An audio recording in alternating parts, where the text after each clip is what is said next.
Quiero compartirles una palabra. Mire, cuando Dios hace las cosas, las hace perfectas, dice su palabra. Y esta semana que viene, el día martes, vamos a estar hablando en la tercera clase de la Escuela de Transformación sobre las fortalezas espirituales. Amén. Y la palabra, el mensaje que el Señor me daba, ¿sí? La verdad que no. Yo no busqué relacionar la palabra de hoy con lo que vamos a ver el martes. No busqué relacionarlo, pero le invito que busque Éxodo capítulo 23.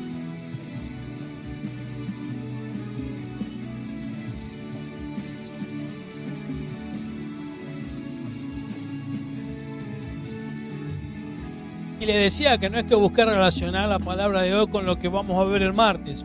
Simplemente el Señor me dio la palabra. Cuando terminé el mensaje digo, wow, esto está relacionado con lo que vamos a ver el martes. Y creo yo, de acuerdo a los tiempos, este mensaje lo vamos a predicar en dos partes. Así que lo vamos a compartir la primera parte el día de hoy. Y vamos a culminar el sábado próximo. Amén. Porque esta palabra es especial. En el sentido de que muchas veces todos sabemos que tenemos enemigos. ¿Sí? Siempre hablamos del enemigo, identificamos como enemigo a Satanás, el diablo. A veces también en el área natural, que muchas veces no queremos bajarnos de la cruz, y podemos identificar en el ámbito natural personas, las identificamos como enemigos. No tendría que ser así, porque la Escritura es clara cuando dice que nuestra lucha no es contra carne ni sangre. Amén, ¿es así o no es así?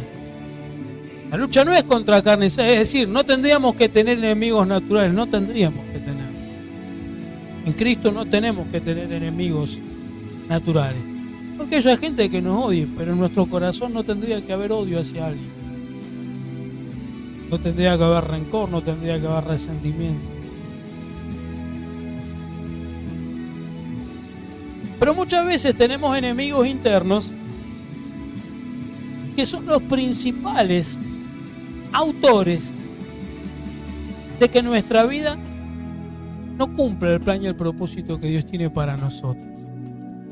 Yo quiero que hablemos acerca de eso.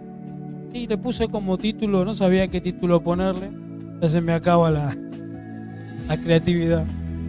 Y le puse venciendo a tus enemigos, venciendo a nuestros enemigos. Y aquí en esta palabra en Éxodo capítulo 23, vamos a leer desde el versículo 23 hasta el 33. Hay varias cosas importantes. Mire, esta palabra el Señor se la daba a Moisés cuando ellos estaban en el desierto. Y ellos, lo hemos hablado, lo hemos enseñado también, ¿no? Dios sacó a Israel de Egipto, de la esclavitud, y tuvo que pasarlos por el desierto. ¿Por qué? Porque Dios tenía ganas de ponerlos en el desierto. No, los tuvo que llevar al desierto. ¿Para qué? Para procesar sus vidas, ¿sí? Para que en ese desierto su mente esclava muriera y pudieran entrar en la tierra prometida con una nueva mente, con una nueva vida, con una vida, ¿sí?, basada y cimentada en el gobierno, en el dominio. Usted no podemos tener ninguna bendición de parte del Señor con una mente de esclavo, porque lo vamos a echar a perder.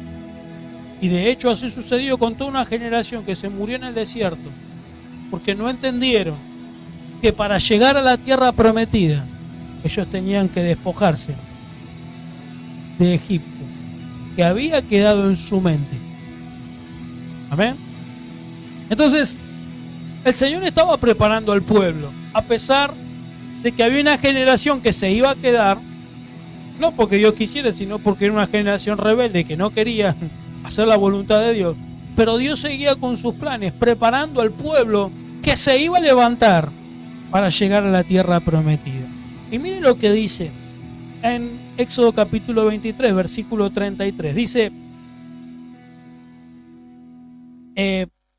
Éxodo 23, versículo 23.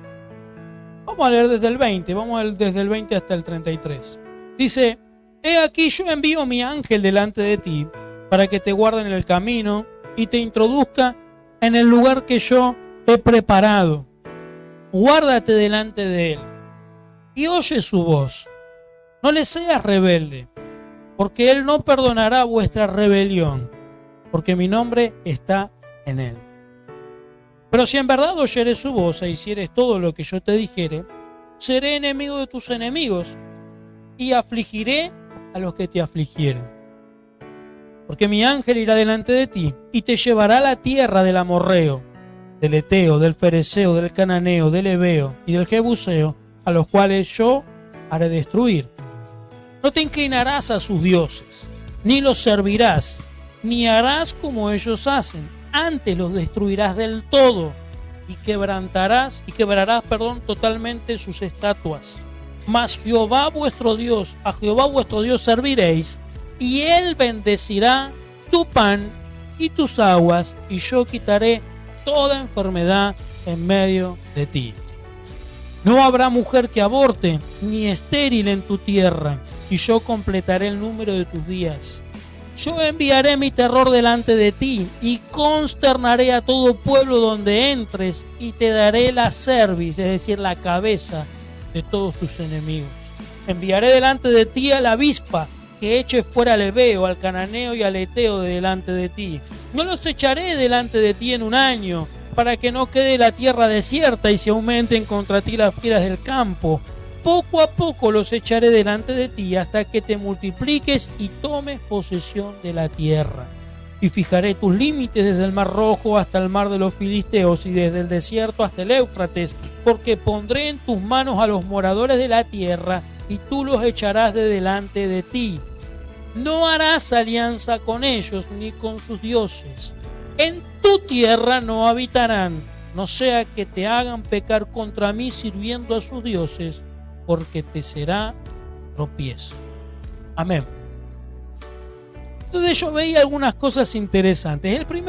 La primera cosa interesante que yo veía en el versículo 23 dice, mi ángel irá delante de ti y te llevará a la tierra de. Lo primero que dice, mi ángel irá delante de ti. ¿Qué significa mi ángel? Cuando está hablando mi ángel, ¿sí? Mi ángel. Y en el versículo 20 también habla de su ángel. El versículo 21 dice, porque mi nombre está en él, en este ángel. ¿Quién era este ángel? ¿A quién representa este ángel? Está hablando de Cristo. Se supone generalmente que se trata de una referencia al ángel, ¿sí? Al ángel de Jehová, al ángel, ¿sí?, que se distingue del Señor, que habla acerca de él como otra persona. Ahora, sin embargo, es identificado con él con razón de que perdona el pecado y que el nombre del Señor está en él. ¿Sí? Ni Moisés ni ningún otro mensajero ni guía se ajusta a tales descripciones, porque a veces cuando habla de ángel, por ejemplo en Apocalipsis, cuando dice habla al ángel de la iglesia, no está hablando un ángel, sino que está hablando a un pastor, al obispo de la iglesia, ¿no? De Esmirna, de Éfeso. Pero acá cuando habla de ángel, no está hablando de Moisés, no está hablando de Josué, bueno, todavía Josué no estaba guiando al pueblo, estaba hablando del ángel, enviaré a mi ángel, el ángel de Jehová, a Cristo, está hablando de Cristo, ¿sí? Cristo, la clave, ¿sí? Si ellos escuchaban a este ángel, dice, no perdonará, dice, fíjese lo que dice, guárdate delante de él. ¿Por qué guárdate delante de él? No peque delante de él, porque no es un ángel más, es Cristo. Sí, guárdate delante de él, versículo 21, y oye su voz, no le seas rebelde, porque él no perdonará vuestra rebelión, porque mi nombre está puesto en él. ¿Sí? ¿Y en quién está puesto el nombre del Padre, de Dios el Padre? En su Hijo Jesucristo.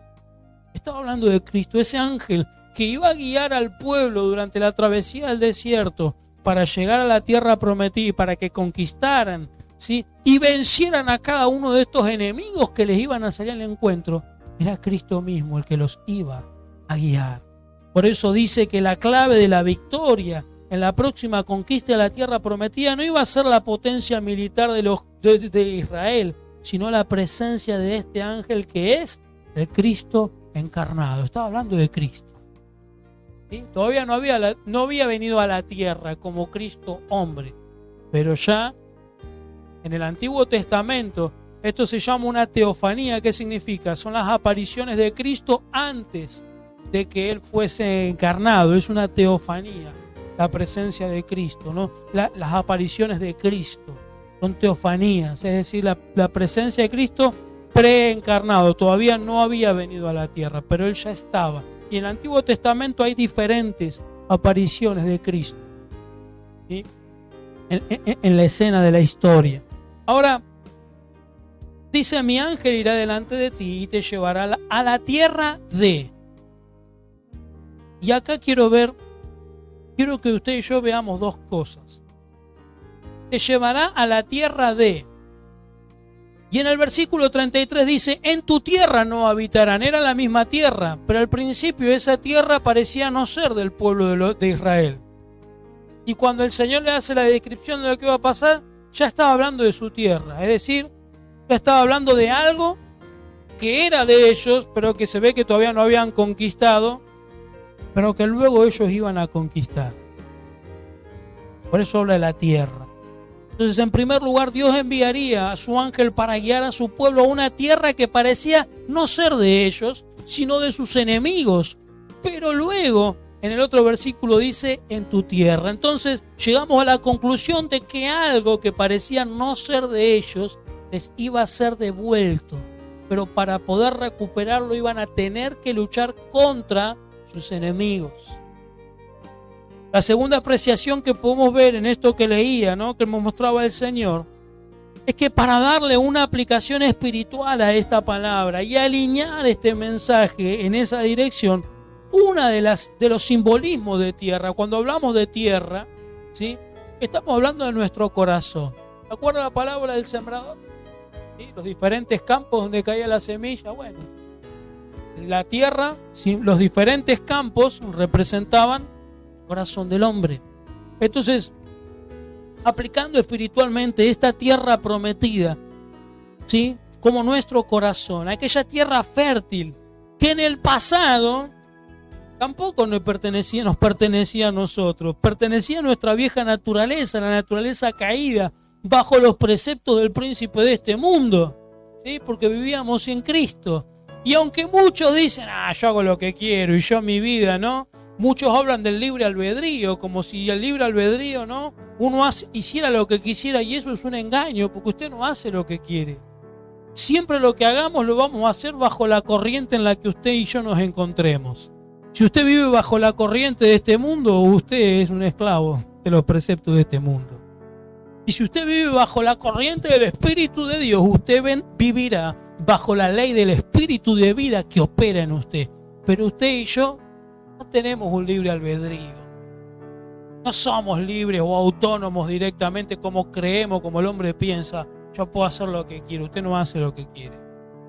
Usted termina haciendo lo que la corriente a la cual usted está sometida le dicta lo que usted tiene que hacer. ¿Me entiende? Entonces, ese corazón que parecía ser nuestro, ¿no?, como parecía la tierra prometida, no era de los judíos, era porque el Señor ya se las había entregado, pero tenían que pasar y enfrentar a los enemigos. ¿Sí? Entonces, ¿qué significa acá? Ese corazón que antes no nos pertenecía, que no le pertenecía a Cristo porque vivíamos bajo una naturaleza caída, ahora hoy ese corazón es recuperado por Cristo en su obra en la cruz. ¿Cuántos saben que Cristo fue a la cruz para qué? Para hacernos libres de qué? Del pecado y la muerte. Es decir, que usted y yo tenemos acceso a nuestra tierra prometida. ¿Cuál es la tierra prometida? Es la plenitud de la vida de Cristo en nosotros. Ahora esto tiene que hacerse real en nosotros. Como le pasó al pueblo de Israel. Ellos la tierra prometida Dios ya se las había entregado, pero tenían que ir y tomarla. Tenían que ir y enfrentarse a sus enemigos, destruir a esos enemigos. no hacer alianza con esos enemigos, porque si no, iban a terminar viviendo esclavos de esos enemigos que legalmente no tenían que estar ahí, ya eran usurpadores. Entonces, decíamos nosotros antes de Cristo ser dueños de un corazón que en realidad estaba sometido bajo el yugo de la esclavitud del pecado, pero hoy en Cristo tenemos la oportunidad de desalojar a aquellos enemigos que legalmente se habían adueñado de nuestro corazón para poder verdaderamente disfrutar de la plenitud, de la libertad, ¿sí?, otorgados en Cristo. ¿Qué nos significa esto? Que vivir en esta verdad verdaderamente nos va a permitir experimentar la realidad de la libertad de Cristo. Muchas veces hablamos de libertad, cantamos libertad, ¿sí?, pero no la experimentamos esa libertad. ¿Por qué? Porque Cristo verdaderamente no es el Señor en nuestra vida. No vivimos bajo la corriente de su espíritu. Seguimos siendo esclavos de esos intrusos de nuestra vieja naturaleza. Entonces, vivir esta verdad nos permite a nosotros experimentar la realidad de la libertad. Y para poder experimentar y vivir la realidad de esta libertad, Dios tiene que destruir a nuestros enemigos que están ilegalmente en nuestra tierra, es decir, en nuestro interior. ¿Ven?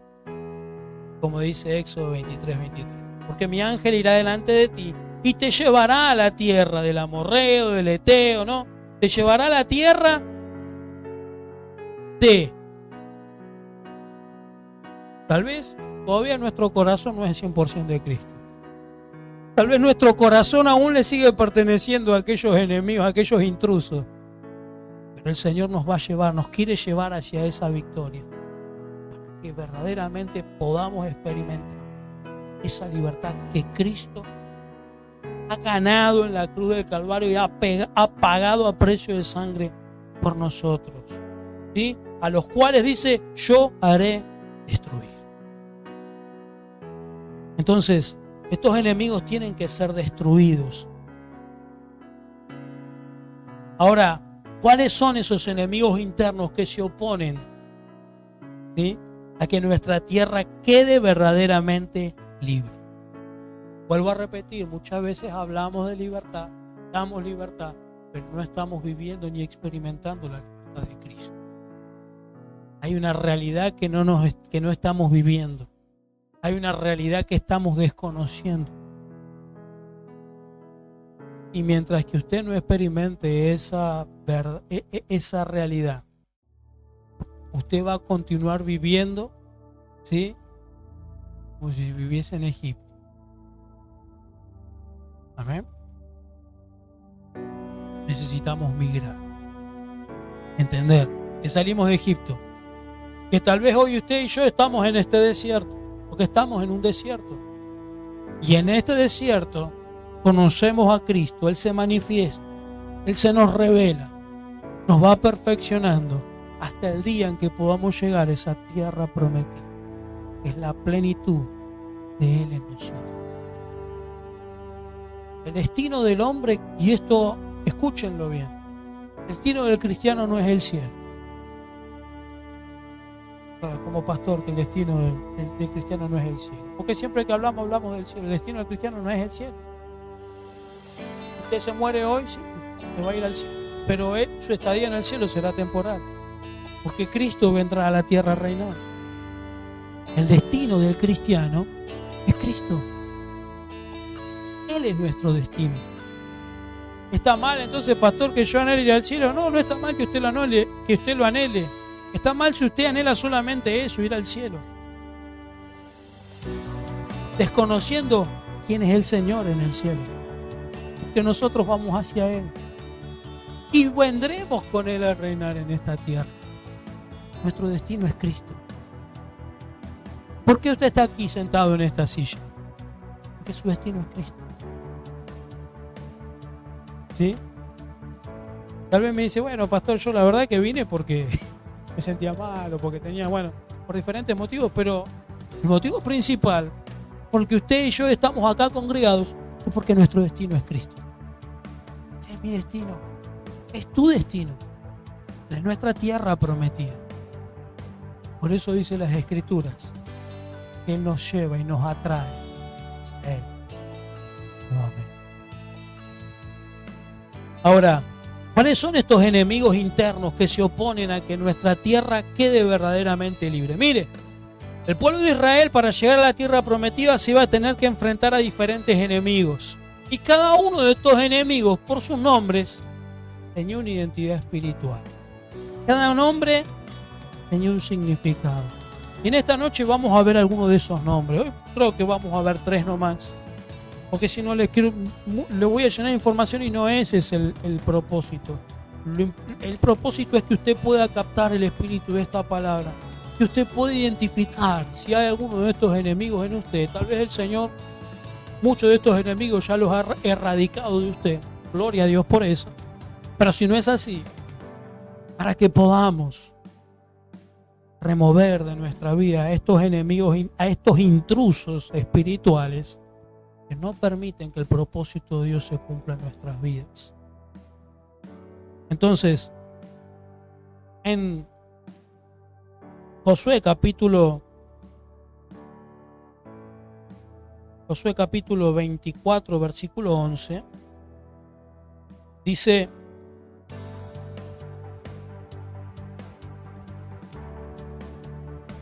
acá ya Josué ya habían tomado la tierra prometida, habían conquistado, estaba haciendo un repaso de lo que habían hecho. Y dice: pasasteis el Jordán y vinisteis a Jericó, y los moradores de Jericó pelearon contra vosotros. Y acá los enumera: los amorreos, los fereceos, los cananeos, los heteos, los gergeseos, los heveos y jebuseos, y yo los entregué en vuestras manos. ¿Qué significa esto? Todos estos enemigos venían y luchaban contra Israel porque no se querían ir de esa tierra que ellos decían que era de ellos. Como Satanás en la vida del hombre, ¿no? Porque él siempre dice ser dueño, pero en realidad él no es dueño de nada, porque Cristo en la cruz le arrebató, le quitó toda autoridad. Ahora, ¿por qué muchas veces Satanás sigue operando en la vida de las personas? Por lo que leíamos recién en Éxodo 23. Porque hay algunas palabras claves acá. ¿Sí? No te inclinarás a sus dioses. Después dice: no harás alianza con ellos, ni los servirás. En tu tierra no habitarán. Es decir que Satanás muchas veces opera en la vida del cristiano, del creyente, porque el cristiano le sigue dando lugar. Porque el cristiano, en vez de desalojarlo y destruirlo de su vida, sigue haciendo alianzas. ¿Sí? Sigue haciendo alianzas. Le sigue sirviendo. Se sigue complaciendo en sus dioses. ¿Sí? Y estamos hablando de creyentes, la idolatría. Ahora, vamos a profundizar en estos enemigos. ¿No? Dijimos, son 7 enemigos de los cuales tuvo que luchar el pueblo de Israel para poder tomar completamente la tierra prometida. El primero de los enemigos eran los amorreos. ¿Sí? ¿Sabe qué significa la palabra amorreo? Habla de rebelión, amargura, rebelde, amargo. Los amorreos representan, el nombre amorreo significa eso, rebelde, amargo. ¿Sí? La rebelión, la amargura. Este puede ser un enemigo interno. Y es muy habitual en los creyentes, la rebelión. Mire, nosotros cuando trabajábamos con el pastor Miguel, cuando yo trabajaba con él, porque él sigue trabajando en la Escuela de Liberación, y ministrábamos a las personas, y uno de los espíritus que siempre estaba era rebelión. Era cómico ya, porque por último ya lo sacábamos de memoria. El primero que atacábamos era rebelión, porque estaban la mayoría, en el 95% de las personas que ministramos, rebelión estaba. Espíritu de rebelión estaba. Pues son creyentes, bueno, dieron lugar al amorreo.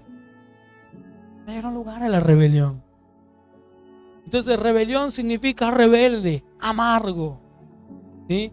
Y acuérdese de estas consignas. ¿Qué le dijo el Señor? Primero, el pueblo se tenía que guardar delante del ángel, delante del Señor, oír su voz y no ser rebelde, ¿sí?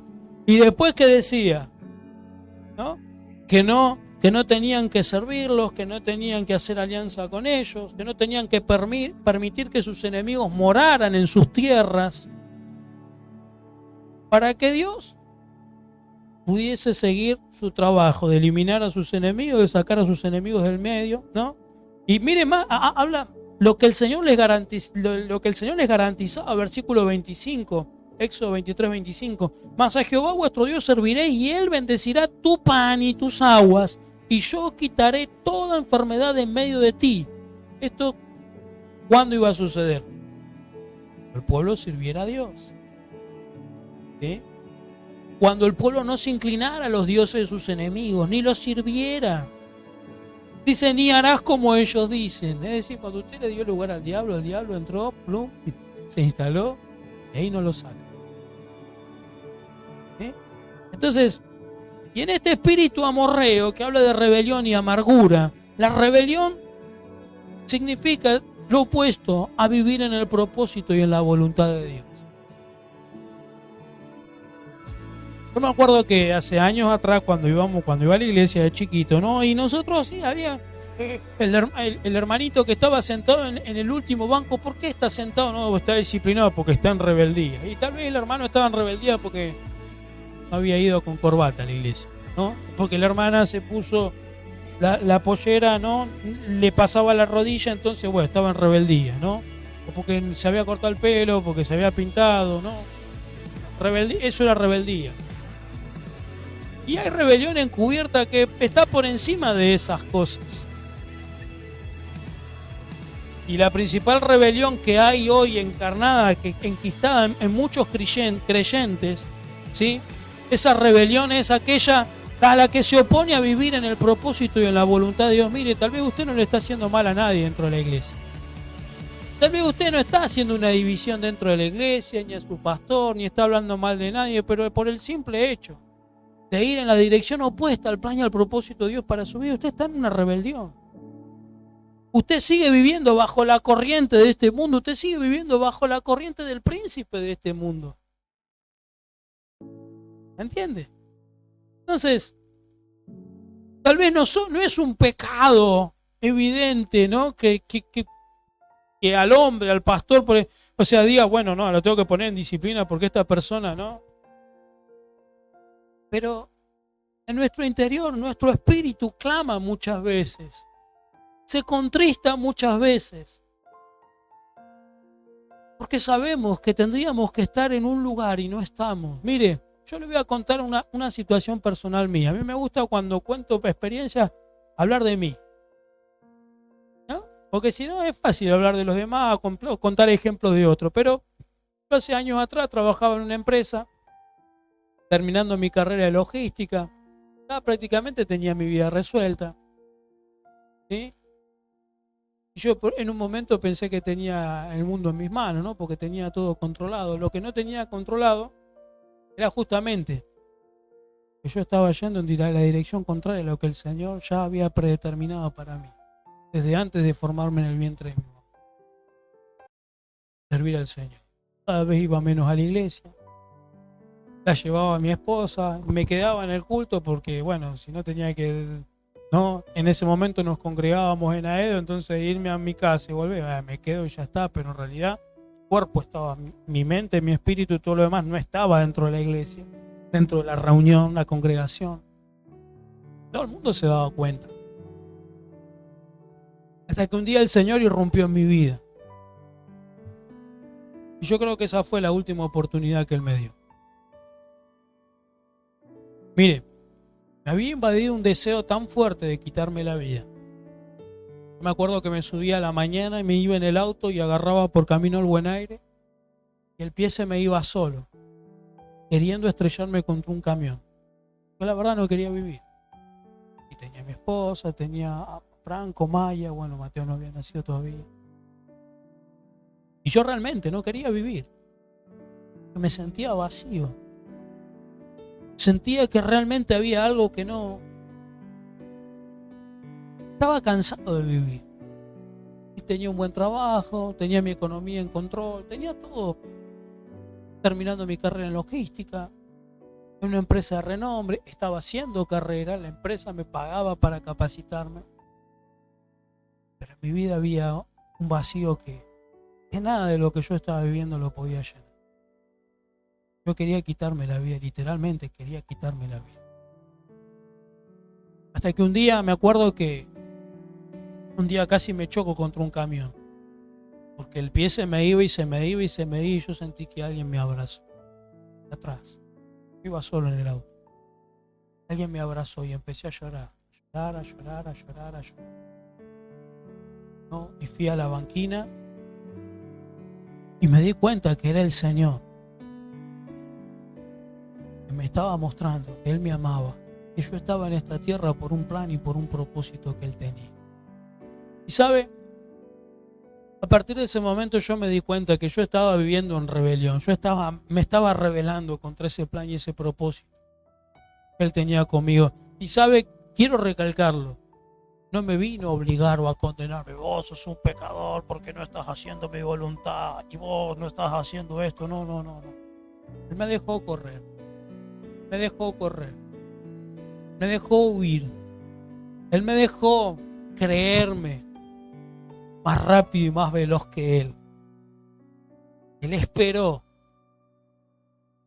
que mis piernas se cansaran. Él esperó que mis fuerzas se comenzaran a apagar. Él esperó a que yo dijera, Señor, ya no aguanto más, ya no quiero vivir más. Y fue ahí cuando Él me vino al encuentro. Esto es necesario que usted lo entienda, porque si bien Dios aborrece la rebelión, pero también yo no le estaba haciendo daño a nadie, pero estaba en una condición de rebelión. Él esperó poder salirme al encuentro, para poder mostrarme que yo estaba en esta tierra por un propósito especial. Como cada uno de ustedes, mire, usted está sentado acá, usted está sentado porque Dios tiene un propósito con usted. Y yo sé que muchas veces esto que yo les estoy diciendo para la mente humana es incomprensible. ¿Cómo puede ser que yo estoy en rebelión? Ya el pastor me va a retar porque no vine al culto el otro día y ya me está diciendo que estoy en rebeldía. No. Es mucho más profundo que eso. Es mucho más profundo que no venir a una reunión. Es mucho más profundo que no orar todos los días o que no leer la Biblia todos los días. Es mucho más profundo. Es la condición en la que yo estoy viviendo. Es mi viejo hombre, es mi naturaleza caída antes de Cristo, que vivía sin Cristo, separada de su voluntad y de su propósito. Y haber venido a Cristo y seguir viviendo como mi pasado, eso me está dando la pauta de que hay enemigos internos, de que hay intrusos que todavía están en mi alma, que no me permiten vivir y experimentar esa realidad que Cristo tiene conmigo, o que Cristo desea que yo pueda vivir en Él. Entonces, rebelión es lo opuesto a vivir en el propósito y voluntad de Dios. La rebelión es la condición de aquel hombre que vive separado de Dios. Vivir en esta condición es lo que le ocasiona al hombre vivir en una constante amargura. Eso es lo que me pasaba a mí. Separado de Dios, en oscuridad, muerte, espíritu. Mire, vivir de esa manera es peor que te sienten en el último banco como hacían antes los pastores, no, porque estaban en rebeldía. Eso es peor. Este es un muerto vivo. De hecho, tuve amigos cristianos que se quitaron la vida.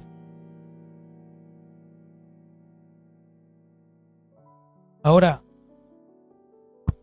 si nosotros detectamos este enemigo, este amorreo, ¿no? Esta rebelión y esta amargura que está enquistada en nosotros, si detectamos algún vestigio de esta rebelión en nuestra vida, necesitamos destruirlo por el bien de nuestra vida espiritual. Necesitamos destruir este espíritu del amorreo, este espíritu de rebelión y amargura, este espíritu que se opone a hacer la voluntad de Dios. Este espíritu que se opone a la vida de Dios, a vivir la realidad de Cristo de forma verdadera. A muchos les suena superstición. Esto que estoy diciendo les suena superstición. Yo el otro día, con esto que les comentaba el reporte en Estados Unidos, en la Universidad de Asbury, ¿no? Esta manifestación espiritual, y muchos, bueno, sí, cómo me gustaría ir a aquel lugar, pero otros escépticos. El Espíritu Santo, ¿cómo? ¿No? Su teología rebelde les dice que no, que el Espíritu Santo no puede. Muchas veces hay un espíritu rebelde, hay un espíritu de amorreo que está enquistado en nosotros que nos impide que Cristo pueda revelarse a nosotros. Por eso tal vez esta será la noche, pienso yo, a que el Espíritu Santo puede comenzar algo nuevo en nosotros si nosotros le permitimos que Él pueda mostrarnos el camino. El ángel de Jehová irá delante de ti, ¿sí? Mi ángel delante de ti para que te guarde en el camino, te introduzca en el lugar que yo he preparado. Él quiere introducirnos en su plan y en su propósito eterno, pero necesita primero destruir este espíritu amorreo, espíritu de rebelión y de amargura, espíritu que se opone al plan y al propósito de Dios para nuestra vida. El segundo espíritu del que habla, el espíritu de los fereceos. ¿Sí? La palabra fereceo, ¿sabe qué significa? Que vive de prestado, precario. ¿Sí? Y esto, ¿sabe qué representa? La pobreza, la miseria, como consecuencia de la idolatría.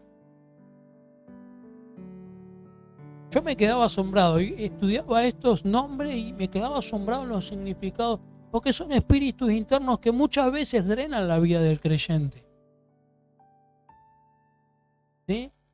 El que vive de prestado, el espíritu del fereceo es el que vive de prestado, es el que vive de las oraciones de otros, ¿no? Ay, te pido que ores por mí, porque y nunca ora. Te pido que me des esto, que me... No, siempre tenemos gente que vive de prestado, la unción prestada, ¿no? De la unción del profeta. Nunca tiene un tiempo para buscar a Dios y que Dios hable a su corazón de forma personal. No, siempre de prestado, ¿no? Que me ore, que me dé, que me haga una vida subvencionada. Y en este país, lamentablemente, estamos muy acostumbrados a vivir una vida subvencionada. Todos nos tienen que dar. Está bueno, cuando nos falta, está bueno que el Señor nos provea, pero también yo tengo que ser consciente que el Señor me ha dado recursos para yo poder disfrutar de aquellas bendiciones que Dios tiene para mi vida. Entonces, este espíritu de fereceo que vive de prestado, habla de pobreza, de miseria, pero es la consecuencia ¿de qué? De un espíritu de idolatría. A veces no adoramos a Gauchito Gil, a veces no adoramos a San la Muerte, a veces no adoramos a muchos ídolos reconocidos, dioses paganos, pero a veces tenemos ídolos internos que nos drenan aquello que Dios tiene para nuestras vidas. Pongo un ejemplo, el joven rico idolatraba su dinero. Señor, ¿qué tengo que hacer para alcanzar la vida eterna? Ya hice todo. Jesús le dijo, bueno, anda y vende todo lo que tenés, dáselo a los pobres. Ah, no. Todo menos eso. ¿Por qué? Y después el Señor dice, no podés servir a dos señores. No podés servir a Mamón. ¿Quién es Mamón? El Dios del dinero. ¿Sí? Y a veces Mamón no está en una estatua, a veces Mamón está en una billetera, en una cuenta bancaria, en una caja fuerte. Pongo un ejemplo. El entretenimiento. Hay gente que vive todo el día, no tiene tiempo para el Señor, pero vive todo el día entretenida. Y por eso muchas iglesias hoy se convirtieron en parques de diversiones. Para que la gente vaya, para que no se aburra, ¿no? Ay, no me aburro porque el pastor habla, ¿no? Y son realidades que hoy estamos viviendo. Entonces la iglesia pasó de ser una iglesia Se ha convertido en un circo.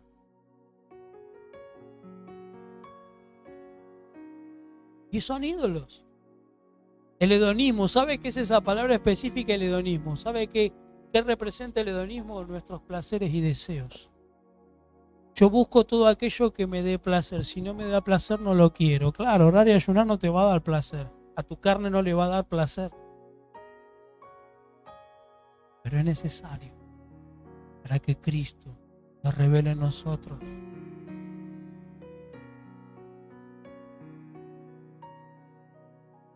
Esa pobreza de la que nosotros estamos hablando viene como causa de idolatría. Lo vemos en barrios, miren, muchos barrios. Los barrios, miren, la mayoría de los barrios donde hay tantas cosas, ¿no? Ahora, bueno, está muy de moda el Gauchito Gil, ¿no? Y San La Muerte y todo. Son barrios que están empobrecidos, chupados. ¿Qué va a haber? Todas las calles oscuras, bueno. Acá, miren. Todas las calles oscuras. Todos los lugares así. Gente pobre, gente que no tiene, gente, ¿pero por qué? Porque su esperanza está puesta en un ídolo, ¿no? Yo, por ejemplo, ahí cerca de casa tenemos en la plaza y allá una catedral de por poco le van a hacer, ¿no? Y tiene vino y le ponen billete y la gente va. Y yo digo, wow, loco. La gente viene a la iglesia y cuando vos le hablas de diezmo y ofrenda se ofenden por poco. No, el pastor me quiere sacar plata. Después van y ponen todo ahí. Y yo nunca vi al estatua agarrar un billete o tomarse un trago de vino.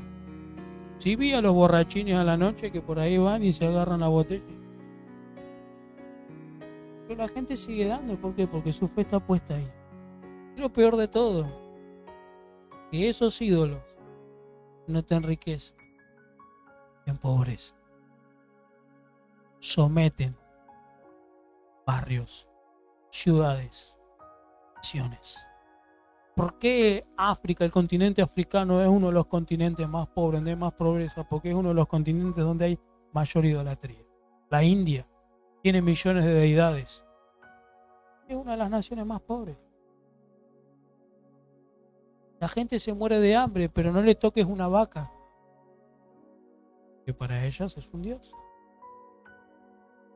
Tu hijo se puede estar muriendo de hambre, pero si tocas una vaca, vas a ser maldito. No hay ningún vegano acá, ¿no? Entonces, este espíritu de los fariseos, este espíritu de pobreza y de miseria, viene como consecuencia de la idolatría. Ahora, pongamos algunos conceptos en claro. ¿Qué es pobreza? Cuando hablamos de pobreza estamos hablando de carencia. Algo que usted no tiene. Ser pobre no es ser directamente carente de recursos, sino de una estructura de pensamientos que me permita salir de esa condición. ¿Eh? Ser pobre no es ser directamente carente de recursos. Usted no es pobre porque usted, bueno, cayó así, no. Usted no es pobre, muchas veces somos pobres. Está bien, sí, no tengo. Pero tampoco tengo nada para salir de esa situación. ¿Entiende?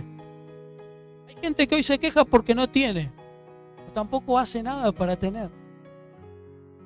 No se le cae una idea para salir de esa situación de pobreza, porque ya su mente está, ¿sí?, acostumbrada a la subvención.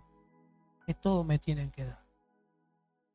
Yo me pongo así y todo me tienen que dar.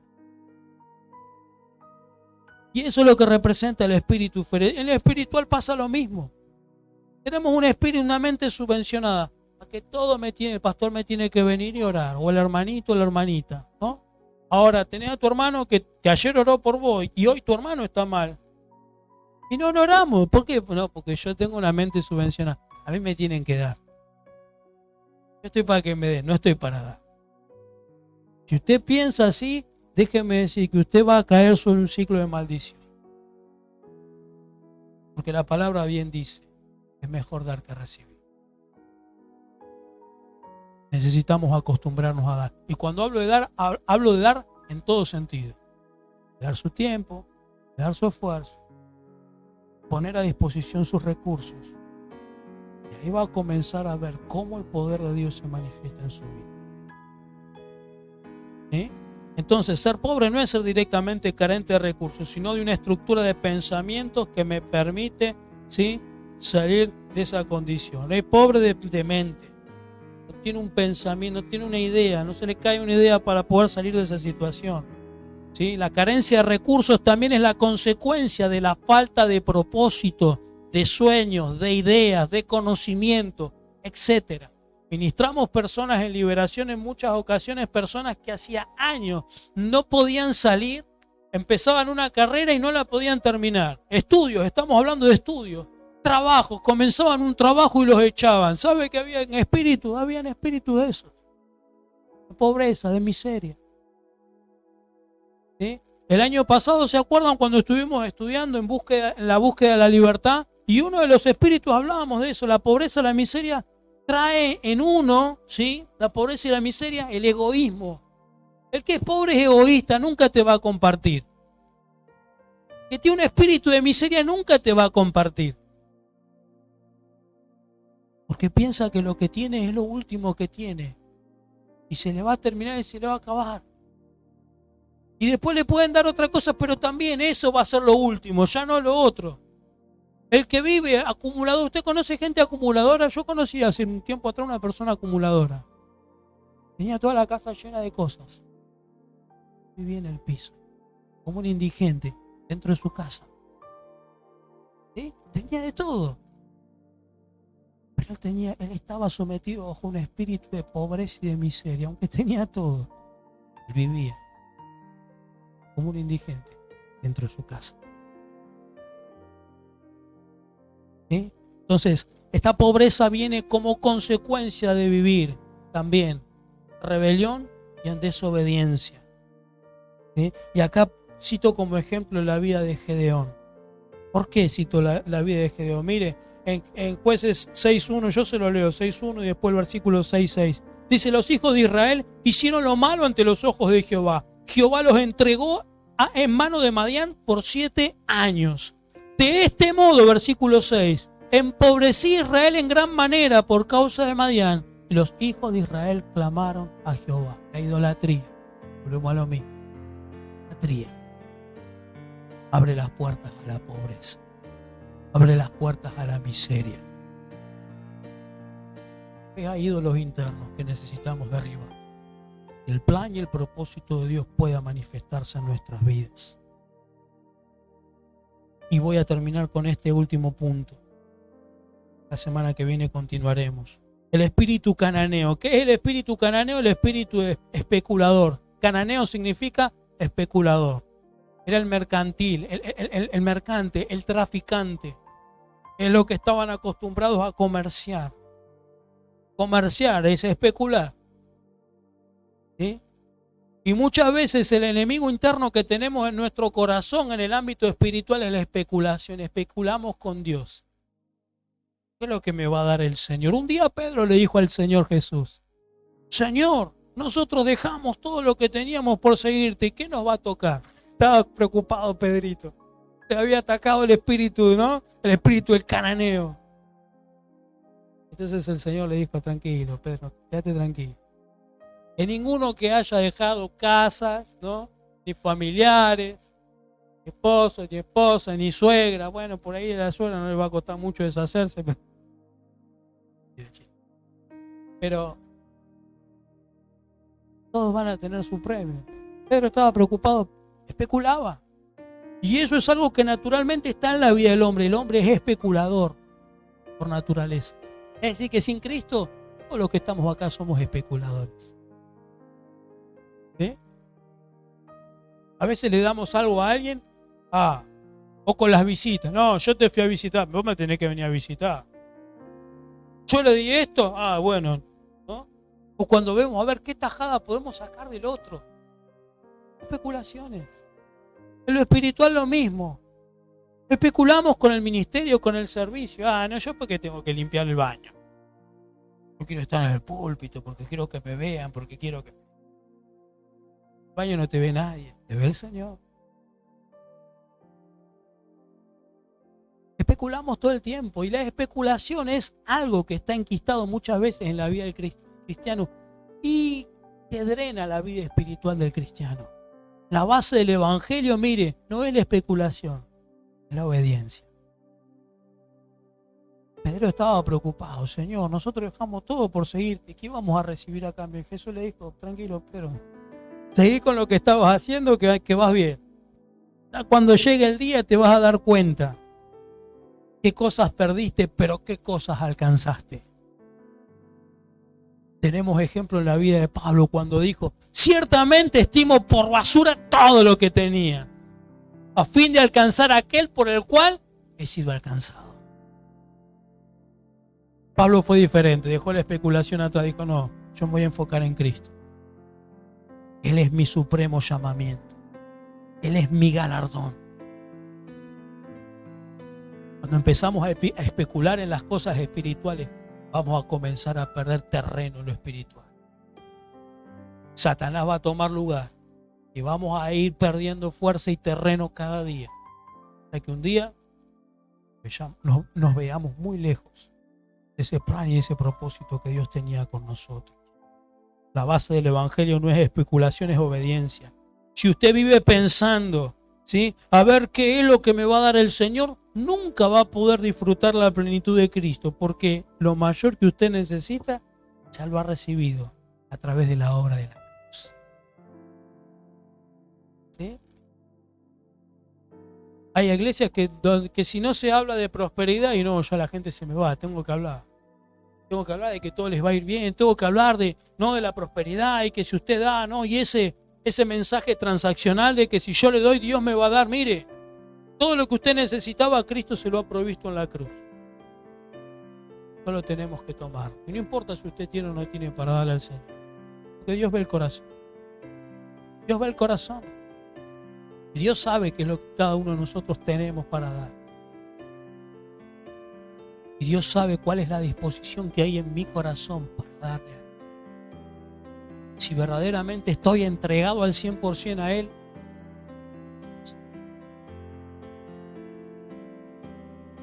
pero necesitamos erradicar la especulación de nosotros. ¿Sí? Una vida que especula es una vida que aún no ha sido transformada. ¿Quiere otro ejemplo? Judas Iscariote. Un especulador. Terrible. Al punto que lo terminó entregando a Jesús por un par de monedas. Él especulaba. Él se asoció con Jesús pensando que Jesús iba a ser el Mesías que iba a liberar a Israel del imperio romano. Y no fue así. Jesús vino a proclamar un reino espiritual. Cuando se dio cuenta que Jesús no rumbeaba para esos lados, dijo, bueno, ya está, lo vendo por un par de monedas. ¿Sí? Pero él especuló. ¿Cuál iba a ser la ganancia para él? ¿En qué me beneficia a mí?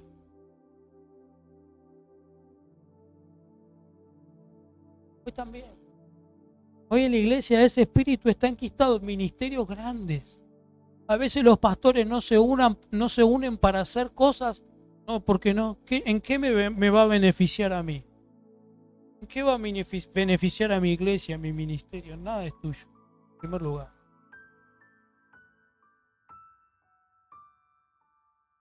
Y a veces nos pasa a nosotros. ¿Qué me va a beneficiar? Yo voy a la iglesia y oro. Cuando a veces vemos que dentro de la iglesia suceden situaciones, desafortunadas, que alguien actúa mal, ya se quiere manchar todo. ¿Para qué voy a la iglesia si mira lo que hace? Si mira el testimonio, mira, si y yo, ¿para qué voy a ir? No te importa lo que haga el otro. Importa lo que Dios está haciendo en tu vida. Importa la carrera que vos estás corriendo, porque el día de mañana, cuando estés delante de la presencia del Señor, vos vas a recibir tu premio, tu galardón. Y el del otro, si desaprovechó su oportunidad, el Señor se hará cargo. No nos compete a usted y a mí.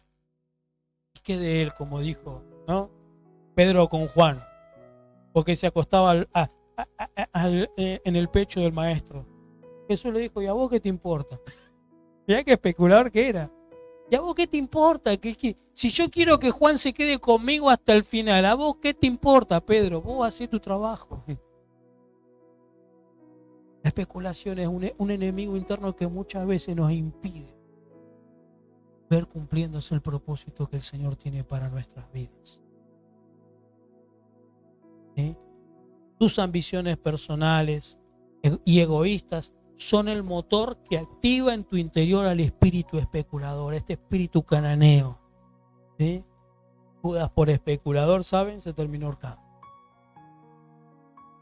Le aconsejo que sea especulador. Le aconsejo que erradiquemos todo ese espíritu. Porque les vuelvo a repetir, sin Cristo, ese espíritu está ineludiblemente en la vida del hombre, en todos. Entonces en esta noche lo vamos a dejar acá. Necesitamos deshacernos de estos tres espíritus. Primero el amorreo, ¿sí? Rebelión, la amargura. En segundo lugar el fariseo, que habla de que de la pobreza y de la miseria como consecuencia de la idolatría. Y en tercer lugar el cananeo, las especulaciones. ¿Usted quiere ver un avance en su vida espiritual?